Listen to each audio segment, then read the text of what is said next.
자, 검찰이 오늘 이명박 전 대통령에 대해서 형 집행정지를 결정을 했습니다. 다만 3개월에 한해서 일시석방으로 결정을 했어요. 그렇습니다.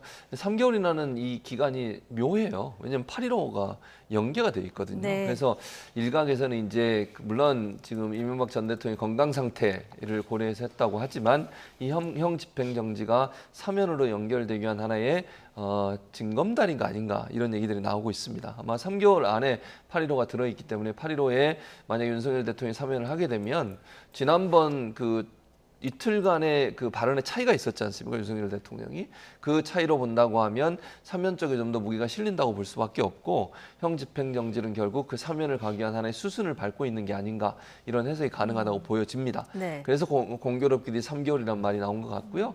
저는 아마 개인적인 생각입니다만 8.15 때 사면이 단행이 되면 아마 이명박 전 대통령도 사면 대상에 들어갈 가능성이 있다.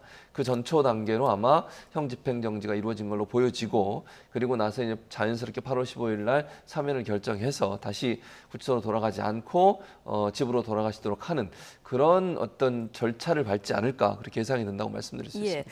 이 전 대통령 당뇨 합병증으로 이미 서울대병원에서 입원 치료를 받고 있는 상황이고요. 그럼 건강 문제가 오늘 결정의 주요한 요인이 됐을 텐데, 자, 광복절 특별 사면으로 연결될 것이다 이렇게 전망을 하셨거든요. 이종훈 평론가도 같은 의견이십니까? 뭐 거의 100%. 거의 100%. 인 것 같아요. 그러니까 박근혜 전 대통령도 뭐 살짝 다르긴 하지만 거의 비슷한 과정을 거쳐서 특별사면으로 가지 않았습니까? 그러니까 이제 역시 건강을 이제 이유로 해서 실제로 또 건강이 안 좋으신 것 같기도 해요. 그런 상황이기 때문에 이제 이렇게 좀 조치를 취하는 것 같고 그러니까 미리 이제 특별사면 하기 전에 일단은 이제 치료도 가능한 그런 상태로 좀 이제 만드는 거죠. 이게 또 여론의 반발을 약간 좀 약화시키는 그런 또 기능도 없잖아 있습니다. 역시 고령자들이시기 때문에 건강이 좀 안 좋다. 그러면 이제 국민 또 81세인가요? 네, 국민 정서법이 또 약간 발동하잖아요. 그래서 이제 뭐 저렇게 연로하신 분을 계속 이렇게 형을 살게 하는 게 과연 바람직하냐 이런 여론이 이제 조성될 수도 있는 거죠. 그래서 결국 그런 이제 순서로 가는 그런 과정이다 이렇게 생각을 합니다. 예, 거의 100%다 이렇게 얘기해 주셨는데 그러면 만약에 광복절 특별 사면을 이명박 전 대통령에 대해서 한다고 하면 뭐 형평성 얘기도 나올 테고 국민통합 얘기도 나올 텐데 이렇게 되면은 늘 같이 얘기가 나오는 분이 김경수 전 경남지사 그리고 이재용 삼성전자 부회장이거든요. 같이 사면 대상에 오를까요? 만약에 사면을 하게 되면 그럴 가능성이 높다고 보여집니다. 아무래도 이제 비판을 일정 부분 좀 무마시킬 필요가 있거든요. 이명박 전 대통령을 그냥 뭐 혼자만 사면을 하게 되면 정치인 중에 그러면 이제 야권의 비판은 더 커질 수밖에 없어요. 물론 제가 볼 때 김경수 전 지사를 함께 하더라도 야권은 비판을 할 겁니다. 그럼에도 불구하고 그 수위 자체가 상당히 더 조율될 수 있는 부분이 있는 것 같아요. 그러니까 야권 인사와 여권 인사를 함께 형집행정지를 넘어서 사면까지 하게 되면 아무래도 비판의 부분들을 조금 줄일 수 있다는 점을 고려할 거라고 저는 봅니다. 네, 그럼에도 불구하고 이제 이명박 전 대통령에 대해서는 지금 형기가 15%도 못 채웠어요. 이제 이런 부분이 논란이 될 것이고 물론 연세가 많으시고 또 지병이 있으시고 이런 부분 때문에 일정 부분의 동정론이 있다 하더라도 아직까지는 그 이명박 전 대통령에 대한 사면에 대해서 부정적인 여론이 좀 높은 걸 알려주고 있지 않습니까? 이런 부분들이 부담이 될 수밖에 없어요. 그럼 그 부담을 좀 상쇄시키기 위해서라도 야권의 인사의 사면이 함께 이루어질 가능성은 충분히 가능하다.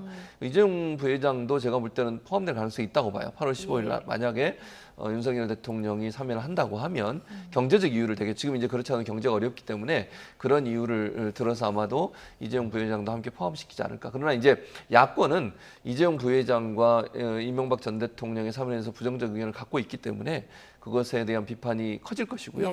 국민 여론도 제가 뭐 개인적으로 생각할 때는 반대하는 쪽이 좀 더 높게 나오지 않을까 하는 생각이 들기 때문에 이 부분을 그럼 윤석열 대통령이 어떻게 잘 넘어갈 거냐 하는 부분, 이 부분도 상당히 부담이 될 수 있는 부분이 될 수 있다 이렇게 예상이 됩니다. 사면 대상을 정해서 대통령에게 보고하는 사람은 법무부 장관 아니겠습니까? 근데 한동훈 법무부 장관 이 전 대통령 수사 핵심적으로 관여를 했습니다. 또 어떤 입장을 밝힐까 이 부분도 좀 따지고 관심이에요. 보면 윤석열 대통령도 다 관계가 돼 있는 그런 그 상황이죠. 뭐 이제 그럼에도 불구하고 뭐 윤석열 대통령 같은 경우에는 정치권에 진입하는 과정, 또 현재 지금 뭐 정당에 어찌됐건 국민의힘에 안착하는 과정에서 구친이계들의 도움을 또 많이 받은 것도 사실이고, 그래서 이제 뭐 그것에 대한 보훈 성격도 좀 적잖이 좀 작동을 하는 것 같아요. 네. 주변에 이제 친이계들이 뭐 계속 특사 얘기를 하고 해왔기 때문에 그런 부분에서도 좀 부담을 좀 느껴서 이번에 특별 사면을 단행할 가능성은 더욱더 높아지는 거고요.